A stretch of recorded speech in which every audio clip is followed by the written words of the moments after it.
Hello বন্ধুরা, আপনারা যদি ভারতের ক্যাপ্টেন রোহিত শর্মাকে মন থেকে ভালোবাসে থাকেন তো অবশ্যই একটা লাইক করে দিবেন। হ্যাঁ বন্ধুরা, ইন্ডিয়া ভার্সেস সাউথ আফ্রিকা প্রথম টেস্টে হারার পর দ্বিতীয় টেস্টে একাদশে 3 ক্রিকেটারকে ছেড়ে ফেলতে পারে ভারত বলে জানিয়েছেন রোহিত শর্মা।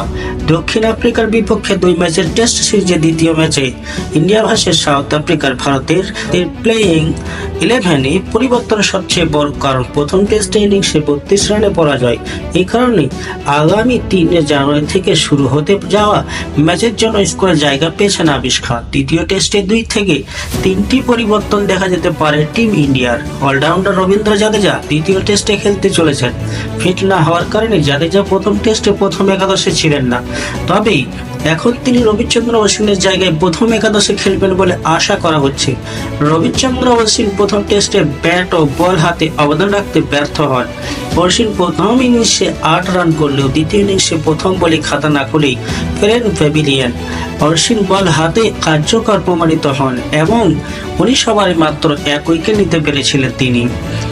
প্রথম টেস্টে অভিষেক সুযোগ পেয়েছিলেন প্রসিদ্ধ কৃষ্ণা, রোহিত শর্মা এবং রাহুল দ্রাবিড় তার উপর ভরসা করলেও প্রসিদ্ধ নিজের প্রতিভার প্রতি সুবিচার করতে পারেননি। কৃষ্ণা দক্ষিণ আফ্রিকার ব্যাটসম্যানদের দ্বারা টার্গেট করা হয়েছিল। 20 ওভার বোলিং করে 93 রান ব্যয় করেছিলেন তিনি, মাত্র 1টি উইকেট নিতে পেরেছিলেন।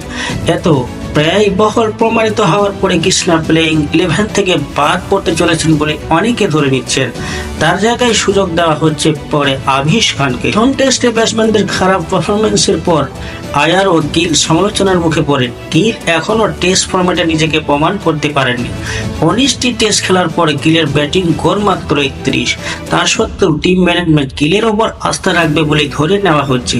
প্রথম টেস্টে 31 রানের ইনিংস খেলে ক্রিজে থেকে থাকার চেষ্টা করেছিলেন।